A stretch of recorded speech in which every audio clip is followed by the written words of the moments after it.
In this video, I'm gonna be reviewing Shark Tank pitches by Woobles and Chill Systems that the team has prepared for me. And let me tell you, I'm gonna break down some lessons you can learn along the way, and you're gonna wanna watch the last one because there are a lot of lessons to learn from Chill Systems.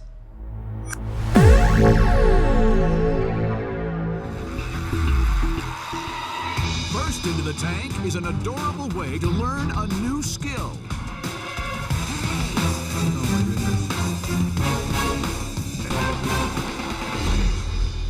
Hey Sharks, we're Justine. And Adrian. The wife and husband team behind the Woobles. Today, we're seeking a $250,000 investment in exchange for 5% equity in our company. Sometimes I wonder if they just plan for all the intro pitches to be cringe. On crochet. Our company is the Woobles. We make fun, simple kits that teach you how to crochet. Our secret? We're not just a crochet company. We see ourselves as an education company too. We've seen that something magical happens when people learn a new skill. It's about confidence. So Sharks, who's ready to Wooble with us? Super cute. And if you open up the pouch, then you'll see our easy peasy yarn. And then most importantly, there's a card inside of the pouch that has a link and a QR code that brings you to our website, tutorial.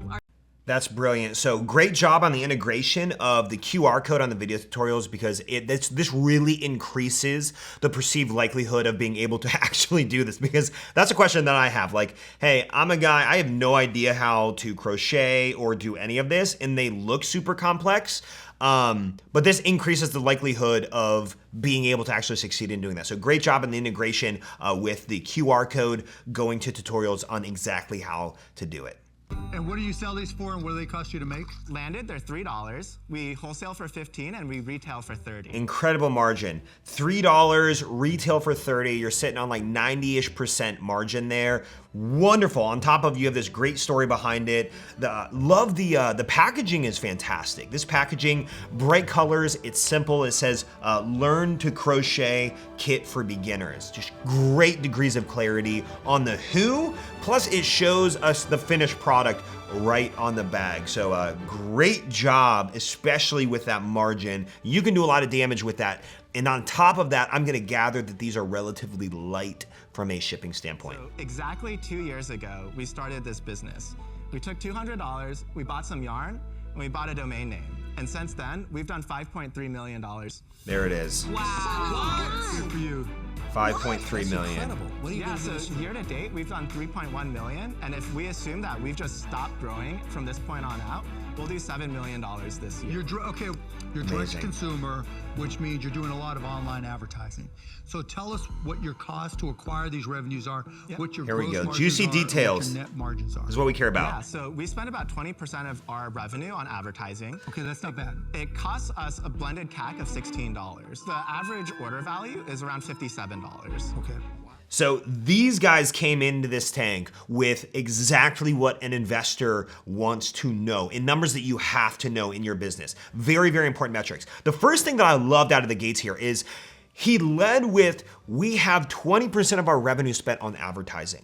I'm a huge fan of this model. There are other models like marketing efficiency ratio or MERS, but I'm a fan of ad spend as a percentage. We recommend you establish a TAP, a target allocation percentage of your revenue that you spend on ads, no matter what. It keeps your ad account from eating your bank account. And so we recommend a 5% range, 15 to 30%. They're 20%, that's fantastic. Blended CAC, or cost, customer acquisition cost, $16. A blended CAC on a $57 average order value is putting them at a 3.5, almost a 4 on a blended return on ad spend standpoint. So that is those are wonderful numbers. It's no wonder that they're crushing it on the direct-to-consumer online game. So 86% gross margin, 32% net margin lifetime, and 38% year to date. Great margins. So why do you need 250? I mean, you're killing it. We're here for 3 reasons. We're here for licensing, wholesale, and mentorship.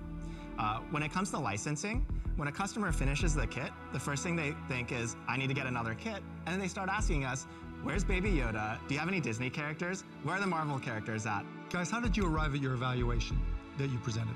We know our valuation is very low. It's low because it's very low because we are here to make a deal. We can learn so much from this group of people in this room. And the way we see it, we have 2 huge opportunities ahead of us. We haven't even begun to talk about wholesale, but licensing and wholesale, we think can Yeah, this just further validates the opportunity of the e-commerce world. They have enough margin, yeah. The fact that they grew this without even wholesale and without being in stores is just amazing. Is the basis or the mechanism for that learning, in your vision, always going to be crochet? Meaning, is the next product that you have coming a non-crochet or some other form? Yes, the key to our business is the learn to part. What we apply it to can change, but right now we are 100% focused on crochet. So for the first, I think this is actually great. So too often, I would say I see brands start to go horizontal to try to address different markets when the total addressable market in the current vertical that they're in has not even scratched the surface. So yes, like they are on track to do 7 million, or they did 5.3 million in sales, but that's just scratching the surface in the crochet world. And so they had a great answer to that. Hey, yeah, we plan to expand because it's a learning-based business. We're teaching that, but we are going deep on this. And I think that's really, really wise, or else you get really diverted and your attention and your energy and resources get spread thin. I like this deal, okay? Because it has something I love called cash flow. What does it have? These sharks, they're gonna jump on, they're about to jump on this. I would jump on this. This is a fantastic company right here. I'll give you All these numbers. 50,000 for 10% equity. Coming from you, Mr. Wonderful, I expected to hear the words royalty. You know why? You have cash flow. I'd love to be involved. So we're gonna give you 450 for 6%. Guys, you understand all the offers, right? You got to make a decision. Could we take a moment? Yes. You can. You can. I know they have something good here. They're gonna pull a card. They can control whatever they want. Let's just try. Each shark offers a lot of different value in different areas. And where we think in the short term that we can really get the most help is with Mark and Lori. Dang! And it's on They're like I want to let you know that like you mean so much to me, leapfrogging. but for the company, I think That's good. Lori, do you want to work? That's what happens when you have something great. You're gonna abandon me like It's that? over. That's what they want to do. 450,000, 6%. You guys Great. got a deal. I will say, so looking at this, a couple things that they did really, really, really well, I felt. So first thing is they've definitely dialed in the customer experience. The customer experience, and they're very product first. And you could tell by the packaging, by the fact that when you opened it up, there was the instructions in there, and then it led to a video tutorial to really help you. So they were product first, heavily focused on that. That was a really, really good thing to put a time and attention to. Second thing is, they knew their numbers really, really well. I mean, they're sitting on 80, I think it was 86, 87% gross margin that they're working with. They knew their blended customer acquisition cost at $16. They had 20% of ad spend, 20% of revenue in ad spend. They knew their AOVs. They knew all their numbers. And anyone who walks into the tank that I see that doesn't know their numbers, I'm just like, cringing for them. Like, guys, you have to know your numbers. These are critical numbers, particularly in e-commerce. So that was the second thing. They knew their numbers. I think the third thing was they came in and they knew exactly what they wanted. They had a plan. They're like, hey, we ideally want this shark, and we want this shark, and we need licensing, and we need wholesale, and we need mentorship, which is why we're going to undervalue ourselves for the sake of making this, orchestrating this shark fight. They had a plan when they were going in. I think it's just critical that you have that. It was probably a little risky going on the table and saying, hey, can we hopscotch, or can we leapfrog both of you here? But this was a fantastic pitch.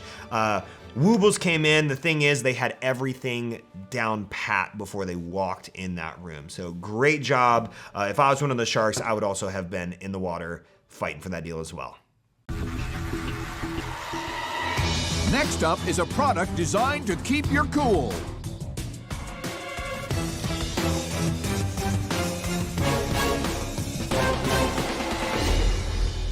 Hey Sharks, I'm Chase. Our company is Chill Systems, and this is the Chiller. It's a portable beverage cooler with freezing gel built in.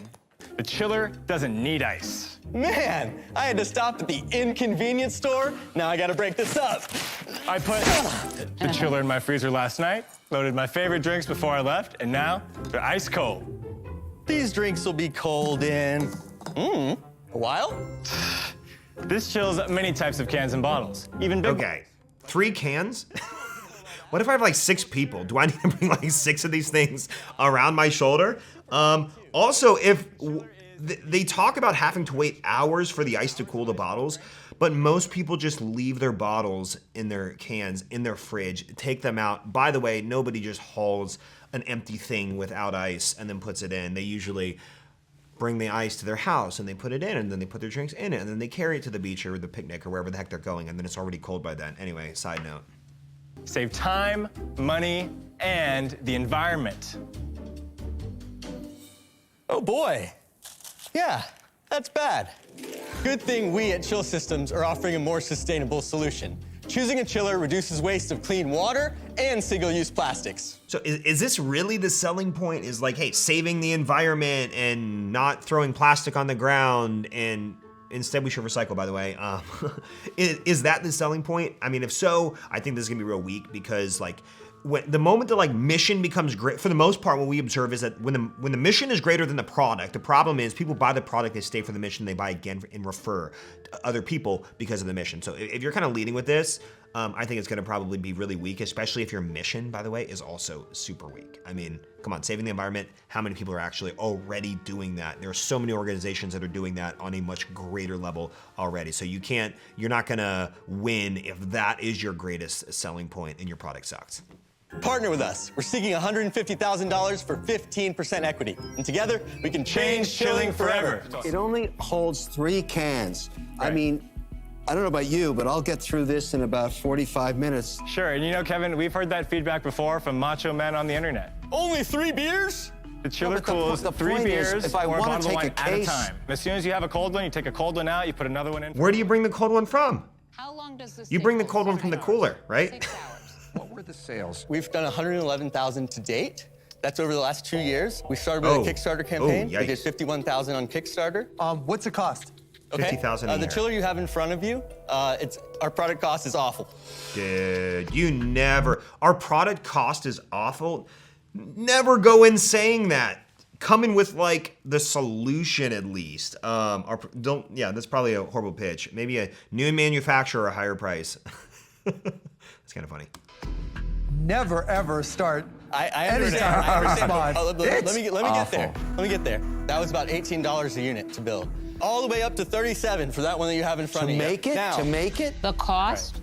Yes. $37. Wow. The one you have in front of you, we're actually selling those currently into retail at a loss. Wait, hold on. We're selling at a loss to prove out the market. For 2 years? Does it take 2 years to prove out a market? I don't know. Maybe I'm wrong. This is the first sustainable portable beverage chiller. When you say this is the only sustainable cooler. Hold on. This is a sustainable portable beverage, maybe not financially. Saving the plastic bag, but look at the amount of plastic that's in That this. is built to last forever. Just like all all materials plastic, are also recyclable. They are all plastic. So is the plastic. Yeah, including the bag there. Only 9% of thrown away plastic is recycled. And are you making money to sustain Not yet. yourselves? No way. No. Not yet. Not profitable yet. We have not taken 111,000 in 2 years after Do you want COGS. me to make a call to get your And they're jobs upside back? down. No. That's a great recommendation. You know that story of the sirens singing on the rocks? We And felt it's the a need. cooler. You We look felt the need from the for it boat. ourselves, It's a right? cooler pulling you in So from your distracted. fantastic jobs and stock options. Next best thing. Ooh, the cooler draws That's you right. in. That's right. Then the boat We love it. crashes into the We rocks, felt- and now you're here with a cooler. Who is your #1 competitor? Ice. Ice? Ice is the worst answer that you could get. Like, the problem you're trying to solve is not a competitor. It's a way of life that people operate on. I don't think it'd be that big of a problem if most refrigerators didn't already make this automatically. So if ice is the biggest thing, I do not doubt that you care about the environment, about that stuff, but your product has to be your protagonist. Your product has to be your hero, and it has to stand on its own merits. The social mission can never be your crutch. The social mission can never be what you go to for a life. It's not a crutch, it's our mission. It truly is our mission. It's the reason we're committed to doing this. We could have stayed, right? We knew that we had done the math. We could have been millionaires in our early 30s. That's not what we wanted to do. We wanted to make a difference in the world, and this is our way to do it. Good. Yeah, no one questions But Brian, that doesn't make any sense. Yeah, it does. It doesn't. The reason, it's not just because we want to make a difference, it's also because we want to learn. And we're at Google and Apple, we had great These jobs, guys are all and we're thinking over to the ourselves, place. every night when we come home, we're not learning enough. We're here at the office and Dude, we're you can doing the learn in a tasks lot that of we get sent our way, different ways, but we're not learning enough. So it wasn't Brian, just about making a difference, it's about learning. You might be the about nicest guy in the building. world, but your story has so many lapses of credibility for me. Who's your competitor? It's ICE. Like, come on, seriously. We know there's a lot of competition in the cooler market. We're not shying away from that. No, not at Then, all. This is the problem we're trying to solve. Then the story pivots to sustainability, and your product is made of plastic. And putting all that aside, it was a bad presentation. It was a bad presentation. I'm out. Appreciate that. Thank you, Robert. I think it's going to be really important for you to get the cost down. Yep. I think that you have a shot. What? For me to invest, it's not what I'm interested in investing in. Congrats on what you've accomplished. Good luck, Thank you. Appreciate it. guys. All right. All right, they didn't get a deal. Why did they not get a deal? It's one or all of these three things. I'm gonna say, first of all, not super unique. I mean, come on, like the amount of like product competition and saturation in the cooler market is really, really great. Now, I didn't hear anything on like whether it was like it had a patent or not. I'm willing to bet it doesn't. And if it doesn't have a patent, that's just opens the floodgates for it. Let's say you did get traction and you didn't have that. Well, Yeti comes in and they just like, or Igloo comes in and they just recreate it, and then now you're kind of out. So not super unique or sustainable, in my opinion, along with a lot of the sharks, it sounds like. The messaging was really bad. If the messaging is, we're trying to be better than ice and it keeps it cool, well, you still have to do the same stuff that you would have to do if you had a cooler. So for example, you have to put this in the freezer to prepare. You would put your drinks in the fridge to prepare and then throw them in the cooler and carry it. And then also, I have to have a boatload of these is the other question that really wasn't addressed super well. The final thing is, maybe it was just a bad product. And if you have a bad product, even the best marketing can't fix that. And so sometimes we have ideas for things and we love them, just like we love all of our kids equally, but then eventually you come to the point where you're like, hey, maybe my kid isn't as cute as I thought the kid was, you know? And so it could just be, this could just be a bad product. And it doesn't matter what kind of great marketing you come up with. At the end of the day, great marketing won't fix a bad product because people will buy once, they will have high return rates and refund rates, and they won't buy again and they won't refer people. So you're gonna lose out on word of mouth, which is one of the most profitable forms of new customer acquisition. So there you have it, Woobles and Chill Systems. I'd say the biggest trend between them is the fact that even a bad product cannot be fixed by great marketing when it comes down to the end of the day. And so Woobles was wildly unique. Chill Systems, not nearly as unique. Woobles knew their numbers and had great numbers. Chill Systems did not. And so really make sure, guys, you have this stuff dialed in if you are an e-commerce brand and you want to really be more woobly than Chill System-y. That said, if there is a Shark Tank pitch you want us to review, go ahead and drop it in the comments. And while you're down there, give a thumbs up and of course, subscribe.